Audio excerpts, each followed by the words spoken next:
Hello everyone. अभी के इस वीडियो में हम नीट 2024 में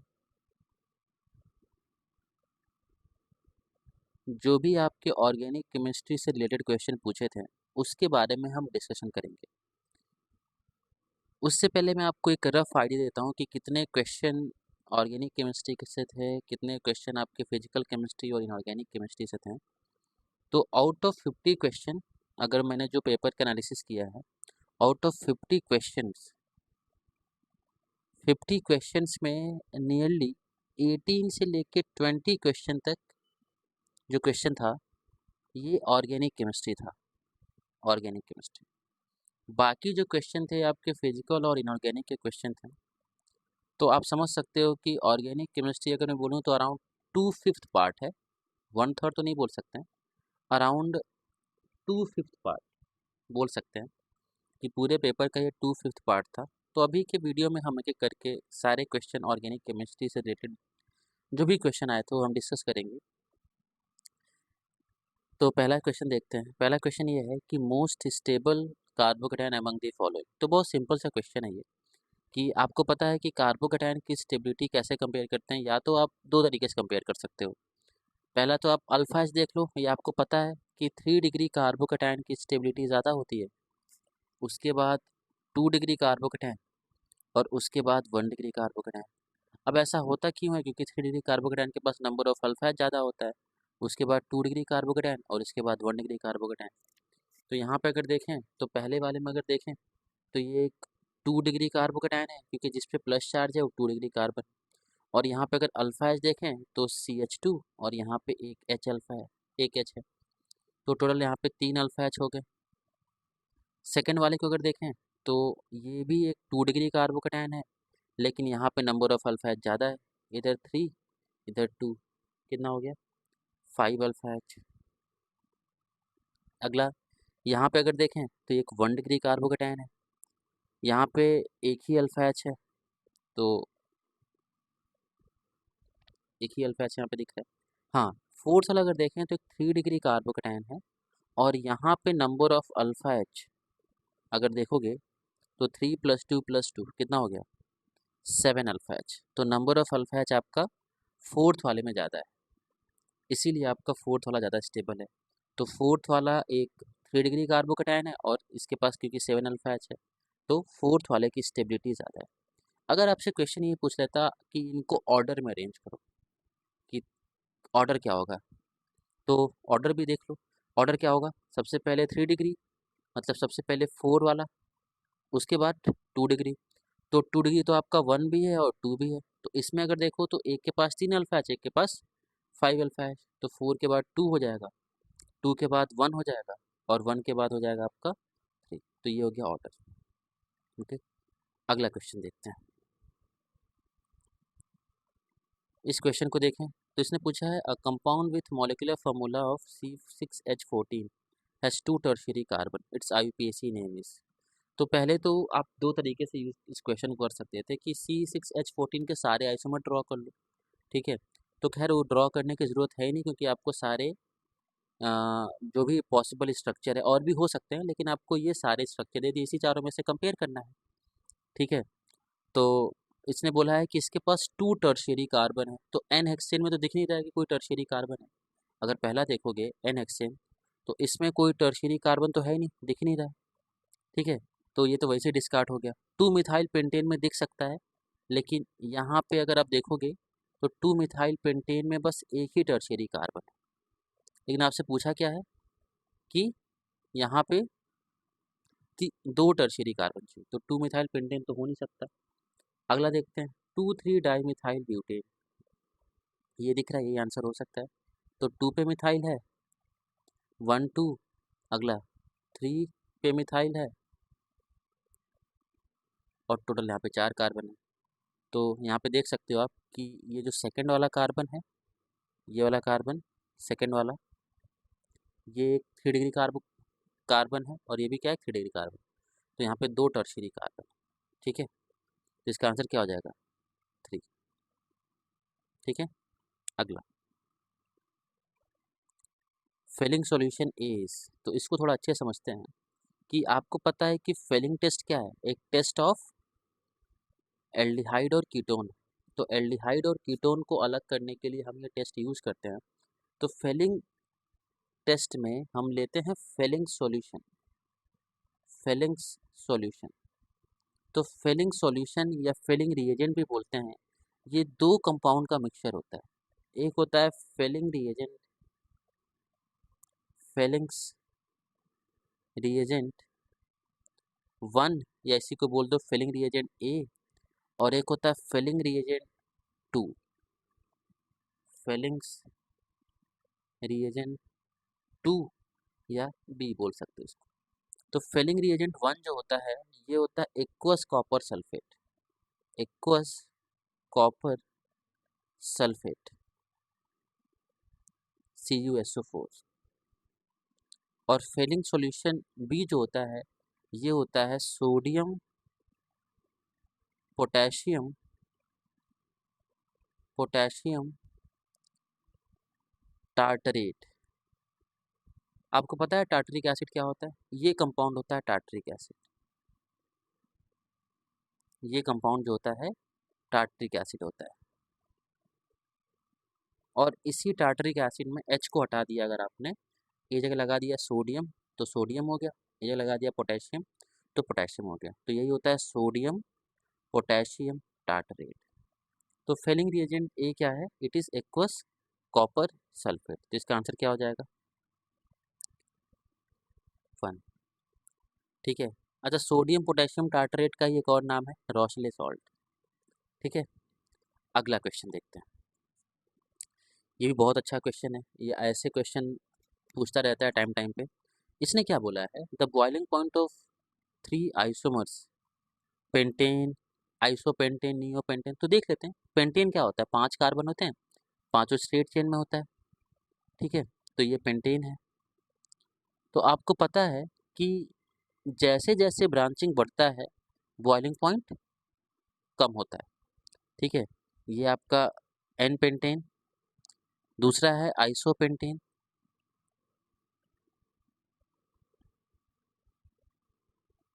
और अगला है नियोपेंटेन। ठीक है, तो जैसे जैसे आपने पढ़ा है कि as branching increases, as branching increases boiling point decreases. Branching बढ़ेगा तो बॉइलिंग पॉइंट घटता है। अब इसके पीछे क्या रीज़न होता है आपको मैं वो समझाता हूँ, क्योंकि आंसर जो है उससे रिलेटेड है। तो अगर इन तीनों में कंपेयर करो तो बॉइलिंग पॉइंट जो होता है ये डिपेंड करता है, बॉइलिंग पॉइंट जो होता है ये डिपेंड करता है वॉन्डरवॉल फोर्स ऑफ इंटरेक्शन पे, वॉन्डरवॉल फोर्स ऑफ इंटरेक्शन। तो जो भी आपके ऑर्गेनिक कंपाउंड होते हैं मोस्टली उसमें एक इंटरेक्शन होता है जिसको बोलते हैं वॉन्डरवॉल फोर्स ऑफ इंटरेक्शन। अब ये होता क्या है आपको समझाता हूँ कि ये वॉन्डरवॉल फोर्स ऑफ इंटरेक्शन दो फैक्टर पे डिपेंड करता है। ये डिपेंड करता है वॉन्डरवॉल फोर्स ऑफ इंटरेक्शन, पहला ये डिपेंड करता है इस पे कि मॉलिक्यूलर मास कितना ज़्यादा है, क्योंकि जितना ज़्यादा मॉलिक्यूलर मास होगा उतना ही ज़्यादा वॉन्डरवॉल फोर्स ऑफ इंटरेक्शन। और ये डिपेंड करता है सरफेस एरिया पे भी, जितना ज़्यादा सरफेस एरिया होगा उतना ही ज़्यादा वॉन्डरवॉल फोर्स ऑफ इंटरेक्शन होगा। कब? ये आइसोमर्स के लिए, क्योंकि आइसोमर्स में तो मॉलिक्यूलर फॉर्मूला तो सेम होगा, मास तो सेम होगा, वो तो चेंज नहीं होगा। तो वहाँ पे हम क्या देखेंगे? Surface area. इसको मैं लॉजिक समझाता हूँ। जैसे यहाँ पे अगर हम इन सभी में कंपेयर करें, इन चारों में, तो अगर आप देखो तो पहला वाला जो कंपाउंड है ये सीधा आपका स्ट्रेट चेन में इस तरीके से दिखेगा। यहाँ पे थोड़ा ब्रांचिंग आ गया तो थोड़ा सा सरफेस एरिया कम हो जाएगा। और ये तो आपका सर्कल टाइप का दिख रहा है ना, एक स्फेरिकल शेप में कन्वर्ट हो गया। तो इससे क्या होगा? इससे ये होगा कि जब as branching increases surface area decreases, branching बढ़ने से सरफेस एरिया डिक्रीज कर रहा है, घट रहा है। तो सरफेस एरिया डिक्रीज करने से बॉइलिंग पॉइंट पे क्या फ़र्क पड़ेगा? मान लो सरफेस एरिया ज़्यादा है, मान लो सरफेस एरिया इसका ज़्यादा है ना, इस वाले का सरफेस एरिया ज़्यादा है, तो सरफेस एरिया इसका अगर ज़्यादा है तो इस वाले में आपको क्या दिखेगा? इसमें आपको दो मॉलिक्यूल के बीच में इंटरेक्शन ज़्यादा दिखेगा। इसके बीच में सरफेस एरिया कम है, तो यहाँ पे अगर दो मॉलिक्यूल लोगे तो इनमें इंटरेक्शन भी कम होगा, और जब इंटरेक्शन कम होगा तो इसी के जैसा अगर एक मॉलिक्यूल है तो ये क्या इसके पास होगा या दूर होगा? अगर इसी के जैसा एक और मॉलिक्यूल है तो ये पास होगा इससे दूर होगा? दूर होगा। इनके बीच में डिस्टेंस ज़्यादा होगा, मतलब दूरियाँ ज़्यादा होंगी। यहाँ पे इसके ज़्यादा पास में होगा, और ज़्यादा पास में होगा तो इंटरेक्शन ज़्यादा होगा। इंटरेक्शन ज़्यादा होगा, क्यों ज़्यादा होगा? क्योंकि van der Waal force of interaction ज़्यादा है तो मॉलिक्यूल पास पास होंगे। मॉलिक्यूल पास पास होंगे तो बॉयल करने के लिए आपको ज़्यादा टेम्परेचर देना पड़ेगा। यहाँ पे मॉलिक्यूल दूर दूर हैं तो बॉयल करने के लिए आपको कम टेम्परेचर देना पड़ेगा। अब आंसर पढ़ते हैं। द बॉइलिंग पॉइंट ऑर्डर क्या हो जाएगा? एन पेंटेन ज़्यादा होगा, उसके बाद आइसोपेंटेन, उसके बाद नियोपेंटेन। बिल्कुल सही बात है ना? अगला रीजन क्या दिया है? When branching increases the molecule attain a shape of spherical, ठीक है, स्फेयर।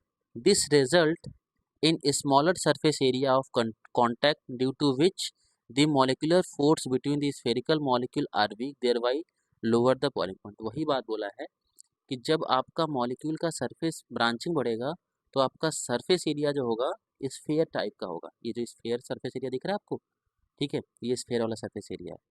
इससे क्या होगा? इससे आपका जो इंटरेक्शन होगा, जो इंटर मॉलिक्यूलर फोर्स होगा, ये क्या होगा? कम होगा। क्यों कम होगा? मैंने अभी आपको बताया, क्योंकि मॉलिक्यूल यहाँ पे दूर दूर होंगे। अब जब दूर दूर होंगे तो इंटरेक्शन कम होगा, इसलिए आपका बॉइलिंग पॉइंट भी कम होगा। ठीक है, तो बिल्कुल सही बात, इसका दोनों ही स्टेटमेंट सही है। तो इसका आंसर क्या हो जाएगा? इसका आंसर हो जाएगा आपका 1। ठीक है, अगला क्वेश्चन। अगला क्वेश्चन क्या दिया है? ये तो सिंपल सा है, नंबर ऑफ सिग्मा और पाई बॉन्ड काउंट करना है। तो पहला अगर देखें इथेन मॉलिक्यूल, तो इथेन मॉलिक्यूल क्या होता है? ये कंपाउंड है इथेन, ठीक है, इथेन ये है। इसमें number of sigma and pi bond बताओ कितने हैं? यहाँ पे तो कोई पाई बॉन्ड है ही नहीं, क्योंकि डबल बॉन्ड है ही नहीं, तो यहाँ पे सारे सिग्मा बॉन्ड है। तो कितने सिग्मा बॉन्ड दिख रहे हैं आपको? देखो, ये आपका हो गया 1, ये 2, ये 3, 4, 5, 6, 7। तो यहाँ पे 7 सिग्मा बॉन्ड, 7 सिग्मा बॉन्ड, ठीक है। Number and type of bond between two carbon atom. अच्छा, दो कार्बन के बीच में कौन से बॉन्ड दिख रहे हैं? तो दो कार्बन के बीच में बॉन्ड कौन सा दिख रहा है आपको? देखो, ये दोनों कौन से बॉन्ड है? सिग्मा बॉन्ड है, तो 1 सिग्मा बॉन्ड, ठीक है। तो इसका आंसर क्या हो जाएगा पहले वाले का? पहले वाले का आंसर हो जाएगा आपका 3। देख लो, आंसर मैच कर लेते हैं। तो आंसर 3 और 4 में होगा। इथीन, तो इथीन तो आपको पता ही है, इथीन ये होता है CH2, डबल बॉन्ड CH2। यहाँ पे क्या दिख रहा है? दो कार्बन के बीच में डबल बॉन्ड है, तो एक सिग्मा बॉन्ड होगा और एक क्या होगा? एक होगा पाई बॉन्ड। तो 1 sigma and 1 pi, 1 sigma and 1 पाई। तो बी का आंसर 4 हो जाएगा। बी का आंसर 4, बिल्कुल 3 और 4 में बी का आंसर भी 4 है। कार्बन मॉलिक्यूल C2, तो C2 मॉलिक्यूल आप देखो ध्यान से, तो C2 तो यही है, C ऐसा समझना, 4 बॉन्ड ही हो सकता है ना। तो C2 मतलब दो ही मॉलिक्यूल है, तो चारों बॉन्ड ही होंगे इस तरीके से। तो यहाँ पे अगर देखो तो कितने सिग्मा और कितने पाई बॉन्ड है? एक सिग्मा, जो ऐसे खैर स्ट्रक्चर बहुत कम बनता है, एक सिग्मा बाकी 3 पाई, ठीक है, 1 सिग्मा 2 पाई। इसका आंसर क्या हो जाएगा? डी का 1 होगा, डी का 1 होगा, सी का 2 हो जाएगा, 2 पाई। C2 मॉलिक्यूल, अच्छा सॉरी सॉरी, C2 मॉलिक्यूल पे माइनस, इसने साइज लिखा नहीं है। C2 पे जो चार्ज होता है ये -2 होता है। तो -2 चार्ज अगर देखोगे तो C ट्रिपल डबल बॉन्ड ऐसे कुछ होता है, और यहाँ पे एक चार्ज होता है, यहाँ पे एक चार्ज होता है माइनस। क्योंकि आप समझो ध्यान से, जैसे एक कंपाउंड होता है, आपने सुना होगा कि सी ट्रिपल बॉन्ड, इसको मैं ऐसे लिख रहा हूँ, C triple bond C minus Na+, ठीक है, C माइनस Na+, ठीक है। तो अगर इसको देखें, तो इस कंपाउंड देखो एक सिग्मा बॉन्ड है और 2 पाई बॉन्ड। इसने साइज लिखा नहीं है, इसको लिखना चाहिए था C2-2। ठीक है, खैर आंसर मैच कर जाएगा। तो इसका आंसर क्या हो जाएगा? इसका आंसर हो जाएगा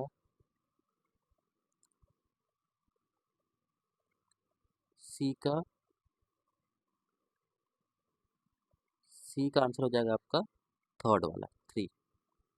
ओके, नेक्स्ट क्वेश्चन देखते हैं। अगला क्वेश्चन क्या है? Identify the major product. ये बहुत अच्छा क्वेश्चन है। तो पहले केस में क्या होगा, आपको पता है कि Na प्लस है और Cl माइनस है। तो ये एक न्यूक्लियोफाइल है, ये अटैक करेगा, आई को बाहर निकाल देगा। क्या मिल जाएगा? CH3 CH2 CH2 C triple bond N। अब इसका जब हाइड्रोलिसिस करते हैं, पार्शियल हाइड्रोलिसिस, तो ध्यान से समझना क्या होता है। बेसिक, इसका मतलब क्या हुआ? Basic hydrolysis. ये बॉन्ड ब्रेक करता है, C पे आता है प्लस है तो यहाँ पे आता है OH और N पे आता है H और ये बन जाता है CH3 CH2 CH2 COH double bond NH। अब ये आपका टॉटोमराइज हो जाता है, ठीक है, और बना देता है यहाँ से, ये मिल जाता है CH3 CH2 CH2 CONH2। ये टॉटोमराइज होकर ये बना दिया अमाइड। ठीक है, तो आपका बी क्या बन जाएगा? बी हो गया आपका अमाइड। ये था ए, ये है बी। अब इसका जब हम रिएक्शन कराते हैं NaOH और Br2, याद है कौन रिएक्शन है? ये है Hofmann bromamide degradation. Hofmann bromamide degradation reaction.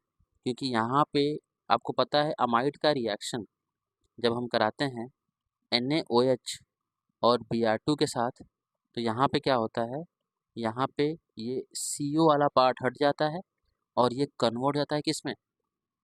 अमीन में। CH3 CH2 CH2 NH2। इसका नाम क्या है? इसका नाम है N प्रोपाइल अमाइन, या इसी को लिखते हैं प्रोपाइल अमाइन। ओके, अगला क्वेश्चन। अगला क्वेश्चन क्या दिया है? इसमें ये दिया है, हाँ ये बहुत ही अच्छा क्वेश्चन है।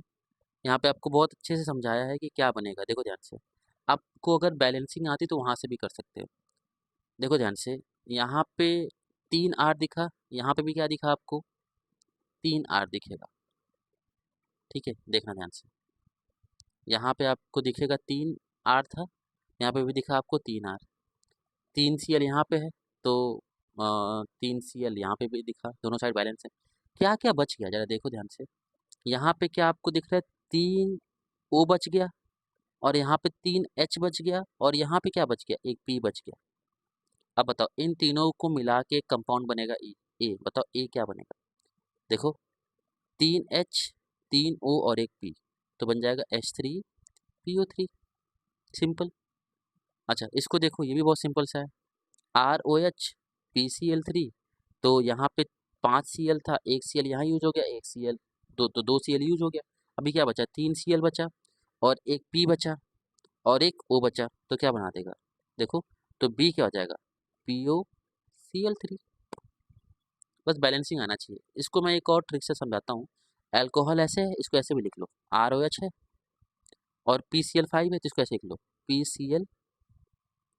ठीक है, और ये 3Cl को ऐसे लिख लो, और क्या करो, यहाँ से निकाल लो RCl, यहाँ से निकाल लो HCl, क्या बचा? POCl3। देखो RCl HCl POCl3। POCl3 का नाम क्या है? Phosphoryl chloride. तो इसका आंसर क्या हो जाएगा? देखो, पहला हो जाएगा आपका H3PO3 और दूसरा क्या हो जाएगा? POCl3। ठीक है, इसका आंसर क्या हो गया 86 वाले का? 86 का आंसर हो जाएगा, देखो ध्यान से, 86 का आंसर हो गया आपका प्रोपाइल अमाइन। ओके, अगला क्वेश्चन देखते हैं।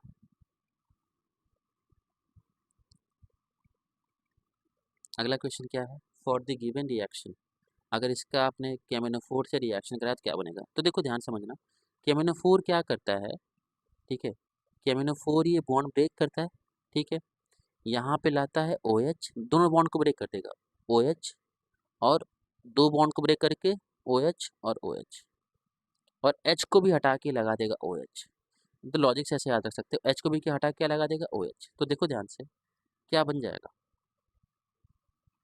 इसको याद करने का तरीका क्या है, दोनों बॉन्ड को ब्रेक किया, H OH लगा दिया, और H को भी हटा के क्या लगा दिया OH, क्योंकि दोनों सेम ही है तो दोनों एक ही बनेंगे, तो ये दो मॉलिक्यूल बन जाएगा। और हमने पढ़ा है कि एक कार्बन पे दो OH तो अनस्टेबल है, तो यहाँ पे तीन OH है, तो ये वैसे ही अनस्टेबल होगा, तो यहाँ से H2O बाहर निकल जाएगा, और फाइनली क्या मिल जाएगा, देखो C double bond O carboxylic acid. इसका आंसर क्या हो जाएगा, 2। ठीक है।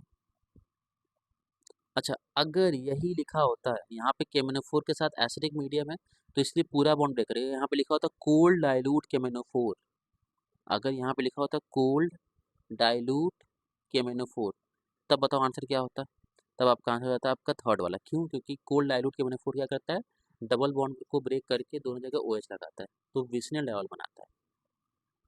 अगला अगला है, ये भी अच्छा क्वेश्चन है। अगर आप इसका रिएक्शन कराओ PbR3 के साथ, तो मैंने आपको बताया था कि अभी जस्ट देख के आया ना, अल्कोहल का रिएक्शन PbR3 के साथ, तो OH को हटा क्या लगा देगा Br, तो A क्या बन जाएगा, A बन जाएगा OH को हटाया और क्या लगा दिया Br।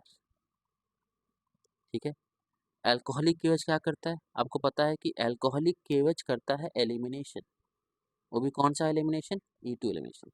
अल्फा से निकलता है ब्रोमीन और बीटा से निकलता है H, यहाँ पे लिविंग ग्रुप ब्रोमीन है तो हमने बोला ब्रोमीन, तो बीटा 1 से अगर निकला तो ये अल्कीन बन जाएगा। ठीक है। अगर बीटा 2 से निकला तो अल्कीन, देखो ये लकम अल्कीन बनेगा। अब देख के बताओ कौन सा अल्कीन ज़्यादा स्टेबल दिख रहा है, क्योंकि जो अल्कीन ज़्यादा स्टेबल है वही बनेगा मेजर में, और आपसे पूछा भी है मेजर बनाना है। तो यहाँ पे अगर देखें तो ये अल्कीन ज़्यादा स्टेबल है, क्योंकि यहाँ पे नंबर ऑफ अल्फा एच ज़्यादा है, 2 + 2 + कितना हो गया 7 अल्फा एच। अगर इस अल्कीन को देखें तो 2 + 1 3 ही अल्फा एच। तो ए क्या हो गया, ए तो आपका ये कंपाउंड हो गया, ये हो गया ए, और बी क्या हो गया, ये हो गया ए, और ये हो गया आपका बी। तो आंसर मैच कर सकते हैं, तो इसका आंसर दिख रहा है पहला वाला 1। ठीक है। अगला,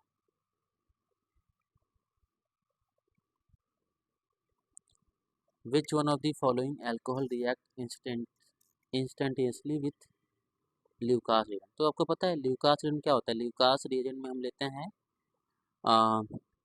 HCl एंड एनहाइड्रस ZnCl2। ये क्या करता है, ये अगर 3 डिग्री अल्कोहल है तो ये देता है इमीडिएट टर्बिडिटी, तुरंत आपका कलर चेंज दिखेगा, इमीडिएट टर्बिडिटी। ठीक है। अगर आपका 2 डिग्री अल्कोहल है तो भी देता है, लेकिन 5 से 10 मिनट लेता है इमीडिएट टर्बिडिटी देने में। ठीक है। और अगर 1 डिग्री अल्कोहल है तो नो टर्बिडिटी एट ऑल। इसने पूछा क्या इंस्टेंटेनियसली, तो तुरंत चाहिए, तो तुरंत किससे मिलेगा 3 डिग्री अल्कोहल से। तो देख लो कौन सा 3 डिग्री अल्कोहल है, तो पहला वाला दिख रहा है आपका 1 डिग्री अल्कोहल, दूसरा वाला आपका 2 डिग्री अल्कोहल, ये भी आपका 1 डिग्री, ये दिखा आपको 3 डिग्री, तो इसमें तुरंत आएगा कलर। ठीक है। अगला अगला क्वेश्चन, ये भी अच्छा क्वेश्चन है, दोनों क्वेश्चन। इसने क्या बोला है, मैच करना है कॉलम को। तो पहले वाले में अगर देखें तो इसने क्या किया है, इसको कन्वर्ट करना है इसमें, तो सिंपल सा है, आपको पता है ना कि बॉन्ड तोड़ो ऑक्सीजन जोड़ो। ये कौन सा रिएक्शन, ये तो ओजोनोलिसिस है पहला वाला, तो ओजोन कहाँ दिख रहा है, फोर्थ वाले में। तो पहले ए का तो मैचिंग हो गया आपका 4 के साथ। बी को देखते हैं, बी में क्या किया, बेंजीन में ऐड कर दिया COPH, मतलब ये पूरा पार्ट ऐड कर दिया। तो ये तो असाइलेशन रिएक्शन है, कि बेंजीन का अगर रिएक्शन करा दिया आपने, बेंजीन का रिएक्शन करा दिया इसी के साथ। ठीक है। तो देखो ध्यान से, ये मैं इसको ऐसे लिख रहा हूँ COCl, यहाँ से H और यहाँ Cl बाहर निकाल दो, और क्या बन जाएगा 1। तो बी का तो मैचिंग हो गया 1 से, बी मैचेस विथ 1। ठीक है। अगला सी वाले को देखो, अल्कोहल को कन्वर्ट कर दिया एल्डिहाइड में, तो सबसे बढ़िया रिएजेंट CrO3, क्रोमियम ट्राईऑक्साइड या पीसीसी। ये क्या करता है, 1 डिग्री अल्कोहल को एल्डिहाइड में, 2 डिग्री अल्कोहल को कीटोन में, क्योंकि इसने 2 डिग्री अल्कोहल है तो कीटोन में। अगला, बेंजीन से अटैच अगर कार्बन है, इस पूरे पार्ट को कन्वर्ट करना है कार्बोक्सिलिक एसिड में, तो हमें पता है कि KMnO4 क्या करता है, KMnO4 पूरे पार्ट को कार्बोक्सिलिक में कन्वर्ट कर देता है। इसका आंसर क्या हो जाएगा, डी का आंसर हो जाएगा 4। ठीक है, तो क्या हो गया, ए का 4, बी का 1, ए का 4, बी का 1, सी का 3 और डी का नहीं, सी का हो गया आपका 2 और डी का हो गया 3, तो इसका आंसर हो जाएगा 3। अगला, compound that will undergo SN1 reaction with fastest rate. तो आपको पता है कि SN1 रिएक्शन किस पे डिपेंड करता है, SN1 रिएक्शन डिपेंड करता है कार्बोकैटायन की स्टेबिलिटी पे। तो जहाँ से बनने वाला कार्बोकैटायन ज़्यादा स्टेबल, रेट उतना ही फास्ट। तो अब देख लो कहाँ से बनने वाला कार्बोकैटायन ज़्यादा स्टेबल है, तो ऑब्वियसली ये दिख रहा है फोर्थ वाले से, क्योंकि यहाँ से अगर आपने Br हटा के प्लस लगाया तो बेंजीन के रेजोनेंस से स्टेबल हो रहा है और अल्फा एच भी मिल रहा है, तो फोर्थ वाला ज़्यादा स्टेबल है, तो रेट इसमें फास्ट होगा। ठीक है, अच्छा क्वेश्चन अब अगली बार ऐसे पूछ सकता था कि कौन सा रिएक्शन ही नहीं करेगा ऐसे में। तो आपको पता है कि हेलोरीन में हैलोजन को निकालना बहुत मुश्किल होता है, तो ये रिएक्शन ही नहीं करेगा। तो क्वेश्चन ये भी पूछ सकते हैं कौन सा ऐसा रिएक्शन नहीं करेगा, तो इसका आंसर क्या हो जाएगा 3। कौन सा फास्टेस्ट करेगा, तो 4। अगला, intra molecular hydrogen bonding is present in. हाँ, तो आपको पता है कि इंट्रा मॉलिक्यूलर तब होगा जब ऑर्थो पे कोई ग्रुप होगा। ठीक है, तो ऑर्थो पे अगर कोई H बॉन्ड बनाने वाला ग्रुप है, तो यहाँ पे अगर देखें तो NO2 ये है, बेंजीन है ये, N डबल बॉन्ड O, ये O है और यहाँ पे OH है, तो यहाँ पे H बॉन्ड हो सकता है, इसलिए इंट्रा मॉलिक्यूलर H बॉन्ड तो यहाँ पे दिख रहा है, क्योंकि हाइड्रोजन इलेक्ट्रोनेगेटिव एटम से अटैच भी दिख रहा है। ठीक है, हाइड्रोजन इलेक्ट्रोनेगेटिव एटम से अटैच भी दिख रहा है, और दूसरी चीज़ कि यहाँ पे इलेक्ट्रोनेगेटिव एटम है और यहाँ पे भी इलेक्ट्रोनेगेटिव एटम, इसलिए यहाँ पे H बॉन्ड होगा। यहाँ पे H बॉन्ड नहीं हो सकता, यहाँ पे होगा H bond, but inter molecular H bond होगा। ठीक है, क्योंकि यहाँ पे बगल में तो ग्रुप है ही नहीं, यहाँ पे भी नहीं हो पाएगा। HF में भी तो आपको पता है इंटर मॉलिक्यूलर H बॉन्ड होता है। आपसे पूछा क्या, इंट्रा मॉलिक्यूलर, तो इंट्रा किस में होगा, इंट्रा मतलब सेम मॉलिक्यूल में, तो सेम मॉलिक्यूल में किस में होगा, पहले वाले में। बाकी सब में होगा अभी तो इंटर मॉलिक्यूलर होगा, इंट्रा किसी में नहीं होगा। अगला, on heating some solid substance changes from solid to vapor state without passing through liquid state. The technique used for the purification of such solid substances based on Weber principle is known as। आपको पता है, बचपन से ही पढ़ते आ रहे हैं कि solid को अगर हीट करते हैं तो सीधा गैस में कन्वर्ट होता है, इसको बोलते हैं सब्लिमेशन प्रोसेस। ठीक है, अगला,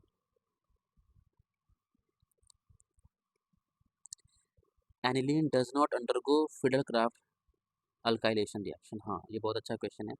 एनिलीन रिएक्शन क्यों नहीं करता फिडलक्राफ्ट अल्काइलेशन रिएक्शन, क्यों नहीं करता है, क्योंकि एनिलीन में आपको पता है एन का जो लोन पेयर होता है ये होता है एक लुईस बेस, और अल्काइलेशन रिएक्शन में हम क्या करते हैं, यहाँ पे हम लेते हैं लुईस एसिड, जैसे AlCl3 हो गया। ठीक है, ये लेते हैं लुईस एसिड, और क्या लेते हैं, RX लेते हैं अल्काइल हाइड, ये तो होता है अल्काइलेशन में, और ये होता है लुईस एसिड, और एनिलीन होता है एक लुईस बेस। तो इनके बीच में एसिड बेस रिएक्शन हो जाता है, ना कि ये अल्काइल ग्रुप आके ऐड हो जाए, तो यहाँ पे ये कंपाउंड बन जाता है। और यही रीज़न है कि aniline do not undergo Friedel Crafts alkylation reaction, क्योंकि ये लुईस एसिड से ही रिएक्शन कर लेता है और ये बना देता है। ठीक है, इसने बोला aniline can not be prepared by Gabriel synthesis. आपको पता है गैब्रियल थैलीमाइड सिंथेसिस। ठीक है, अमाइड को आपको पता है ना कि गैब्रियल थैलीमाइड सिंथेसिस क्या होता है, कि यहाँ पे हम अमाइड लेते हैं और वहाँ से बनाते हैं एनिलीन, कुछ ऐसा कंपाउंड होता है, अगर आपको याद हो, इस तरीके से अमाइड लेते हैं, ये होता है थैलीमाइड, मतलब ये ऐसे कंपाउंड। ठीक है, यहीं से लेके हम बनाते हैं, तो यहाँ से हम एनिलीन नहीं बना सकते, क्यों, क्योंकि आपको पता है कि एनिलीन बनाने के लिए आपको लेना पड़ेगा हेलोअरीन, और ये रिएक्शन फॉलो करता है SN2। और सेम वही बात है कि ये कंपाउंड रिएक्शन ही नहीं करता SN1 SN2, इसलिए रिएक्शन नहीं होगा। तो बिल्कुल सही बात है, पहला स्टेटमेंट तो सही है लेकिन दूसरा गलत है। तो statement 1 aniline do not undergo physical reaction बिल्कुल सही बात है। दूसरा aniline can not be prepared through Gabriel synthesis बिल्कुल ये भी सही है। तो पहला स्टेटमेंट